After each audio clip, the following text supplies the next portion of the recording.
Finally, we have got the Q&A tag with Sarah. It will be in this vlog.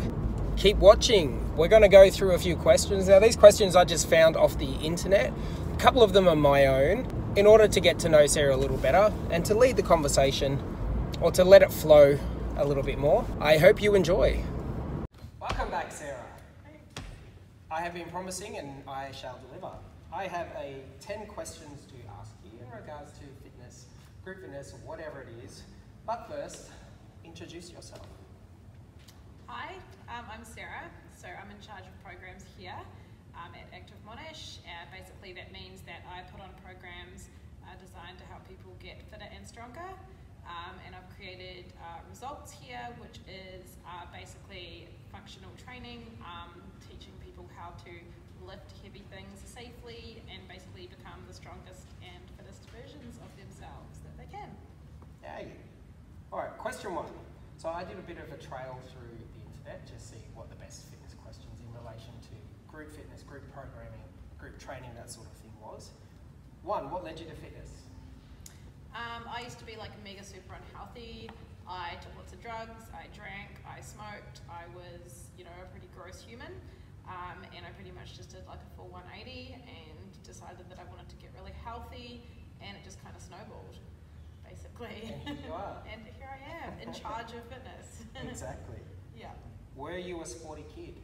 No, oh my gosh, I was the kid who forged notes from my mum to get out of PE, like literally every time. I hated it. Why?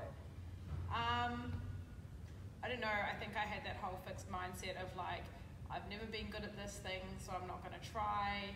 I was always the kid who was like good at writing, good at art, good at like The non-physical things. So me too. For some reason that meant that I could never be good at the physical things.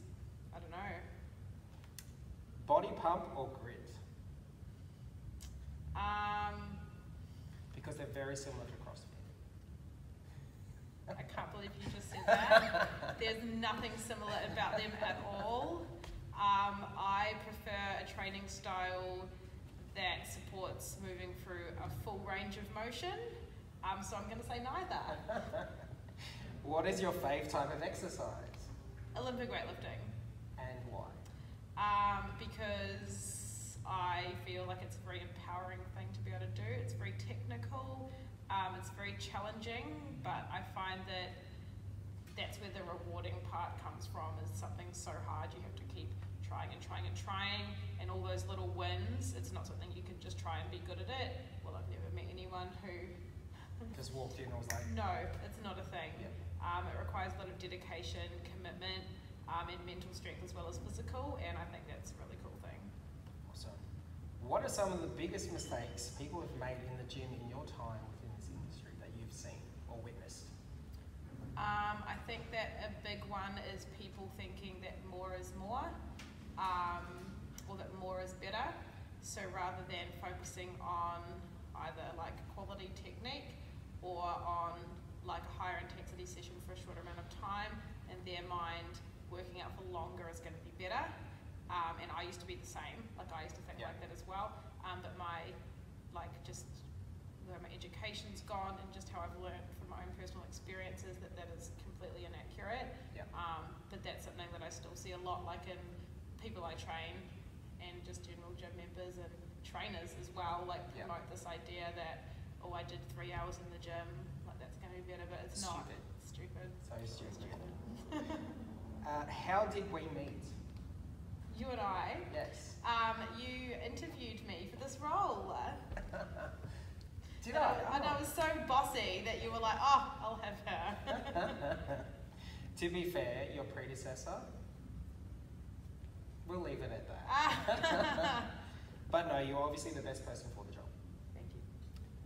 How often do you hear, I want to lose weight, but I don't want to get bulky with weights? Oh my God, it's like I can't deal. It's terrible. And what gender and what do you tell them? So I hear this from a lot of female clients, and often it's accompanied with, I don't want to look like you, which one, I'm not offended by it, but like I could be. And two, I train really hard and I've trained for a long time to look the way that I do, certain way, and it requires a lot of commitment and a lot of dedication to get to that point, and you're not going to look at a 6 kilo dumbbell and bulk up, and it's just a complete myth and lack of education, and it's just like a common thing that I hear a lot, and it's really annoying. The part B to that question, when we go back to group fitness and body pump grit, when you hear women say that to you and they're like, but I do body pump, will that make me bulk up? What would you say to them? I would say it is unlikely, because what you were doing is you were working on muscular endurance and more like cardiovascular fitness in something like body pump, because you're using light weights and you're doing a high volume of reps. Whereas what I do and why I look like I'm strong is because I lift heavier weights for fewer reps. So it's quite a different training style. Yes. And I think people are unaware of that, and they just think weight means I'll get bigger. Yes. It's not necessarily the case. Exactly. Yeah. You heard it here. How often do you train? So I am an Olympic weightlifter, and I have 5 of those sessions a week that normally go about 2.5 hours. And I have 2 rest days per week. I also go to yoga, and that's like between 4 and 6 sessions. It just depends on how I'm feeling. Like today's a rest day, so I'm not going to do either of the things. Very important. Very important to have a rest. Normally it's quite intensive, and I train hard. You train for your specific goals as well. Yes, exactly. Is gym work better than group exercise? I think it really depends on what your goals are. For instance, if you really want to focus on getting stronger, then I'm going to say that lifting heavier weights in a gym setting would be more beneficial for that goal. If you just kind of want to increase your fitness, you enjoy being motivated by like a group of people, and it's also like a fun thing. Like group fitness is fun; it's supposed to be fun. Like that's why people do it. Exactly.